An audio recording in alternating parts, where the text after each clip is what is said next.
Alright, here we are in part 3.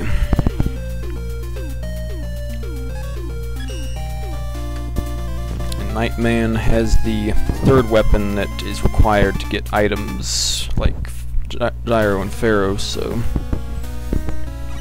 And this is the first level in this part we've done that is Fab's level and not my own. So if you die and curse at it, blame me. Right. My fault. Yeah, you helped with a lot of, or a fair number of these levels, so we'll mention when he did one, but most of the time it was my misery to have to do the level. But yeah, you really saved me a lot of work on this, because levels are very like time-consuming. 7 or so, didn't I? Maybe? I can't really remember the exact number, but... And yes, that spike ceiling is exactly from Mega Man 6. I just clipped it out of their backgrounds, so that's kind of cheating, but it works.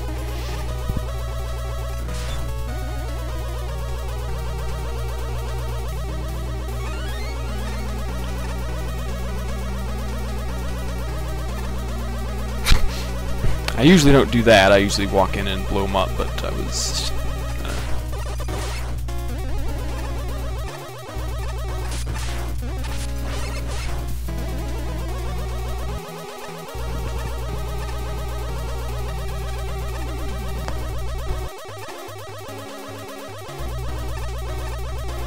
Don't bother with the ladder. Who needs it?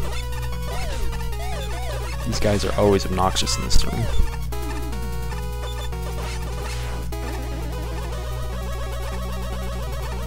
Skip the ladder. Yeah, it is possible to do with the ladders if you have any trouble, but I usually do the slide jump. Don't give me that. Pathetic. Remember this, he doesn't give it to me. He insists on me taking the damn weapon energy. Come on. Oh, fine, I'll take it. Oh, I seem to recall we had a lot of trouble with enemy placement in this room. Yeah, a lot of enemies with their intricate precision and all that had strange area checking for the characters, so a lot of them just didn't really work out with the platforming in there.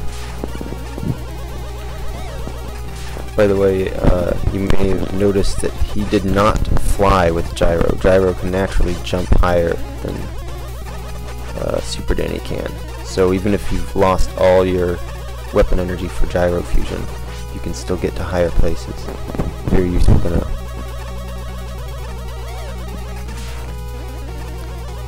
And I really like what I did with the background right there. Where? In that whole section. Yeah, that turned out good. We were originally planning to have it underwater, but that kind of got forgotten, but it turned out pretty good. I love the look of these spike things. I was originally against using them since they're Mega Man 2 enemies, which I kind of avoided the first 2 games for most of these, but I think those worked really good there. And as you can see, you can bypass that entire section with the mummy and get the letter while you're at it, so smart to get Pharaoh Fusion before coming here. Some people may think that Snake Fusion is a strange, effective weapon against Nightman, but it really annihilates him because you can shoot the snakes and they'll go over his shield onto his head. And I can't imagine it would be very nice to have a snake crawling around in your helmet, so he's gone very quickly.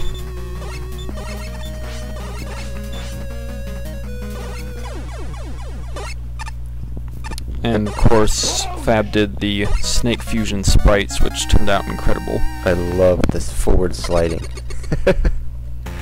Which is my idea, I think, but executed beautifully by you.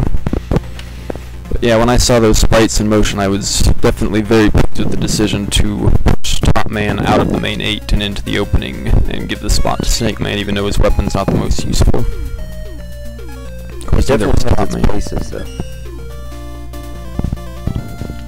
Top's weapon would have just been the stupid spin from Mega Man 3 and sort of a bubbly Search Snake mimicker of shooting a top that spins around on the floor, so really he wouldn't have been any more useful. And this is another of Fab's levels. Try to take some of the elements from the Doc Robot version, combine it with the original.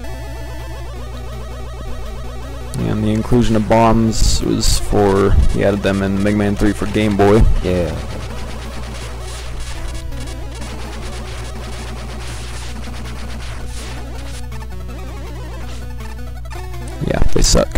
was caught. Should have used Snake there. I'm not used to using him though.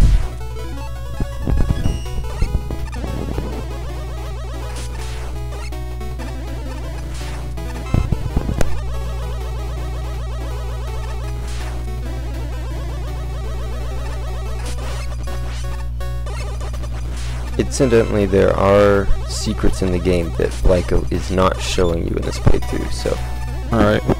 be on the lookout. Yeah, there's one in this level I don't cover, and there was one in Pharaoh's level as well that I did cover. Give away where they are. No, but they are there.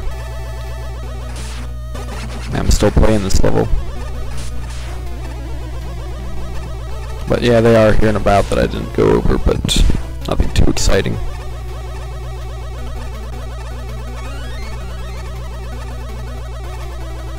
Kind of bad frame rate there. It was quite a toll on my computer to record video while handling this game.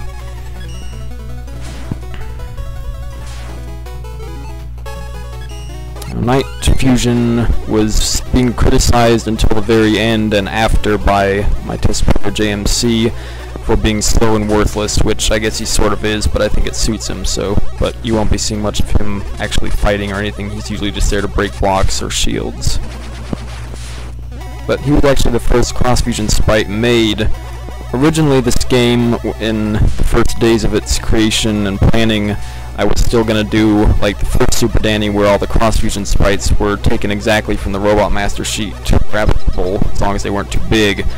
And I guess I toyed with the idea of originals but quickly discarded it for all the spriting work, and there again Fab decided, made me decide as well that that was far too awesome, and I threw together the Nightman sprite with the helmet and the shield and the ball and all that, and I thought that was a great first step for that.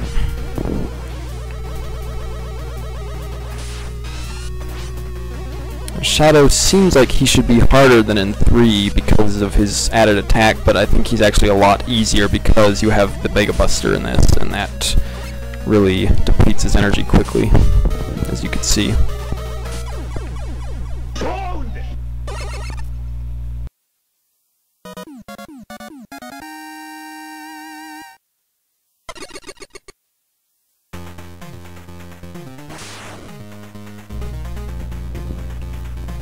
That was also my sprite except for the hand again.